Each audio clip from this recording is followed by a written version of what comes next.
নামাজ তো আপনার ফরজ, ওটা হলো অ্যাডমিট কার্ড। মুসলিমের খাতায় নাম রাখার অ্যাডমিট কার্ড। যেমন অ্যাডমিট কার্ড ছাড়া এই ভাইদের পরীক্ষা হলে ঢুকতে দিবে না, তেমনি নামাজ ছাড়া মুসলমানের খাতায় নাম থাকবে না। এটা হলো মুসলমানের ইসলামে প্রবেশ করার জন্য অ্যাডমিট কার্ড। কিন্তু সৎ কাজ হচ্ছে আলাদা। আপনি অসহায়ের সেবা করছেন, এটা হলো সৎ কাজ।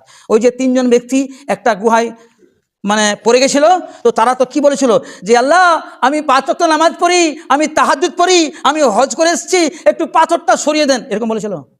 বলেনি। কি বলেছিল? আল্লাহ আমি আমার পিতামাতাকে সেবা করি, ছাগল চড়াতে নিয়ে যাই মাঠে, আমি প্রত্যেক দিন পিতামাতাকে না খাওয়াই, আমি নিজে খাই না, তখন আমি তাদেরকে আগে খাইয়েছি, তারপরে নিজে খেয়েছি। আমার ছেলেমেয়েরা কাঁদতে কাঁদতে খিদার জ্বালায় ঘুমিয়ে গেছে, তবুও তাদেরকে খেতে দিইনি। আল্লাহ এটা ভালো কাজ করেছি, এটা সৎ আমল করেছি। আল্লাহ এই সৎ আমলের ওসিলায় তুমি 5 ওয়াক্ত সরিয়ে দাও। কি দিয়েছি কি দেয়নি?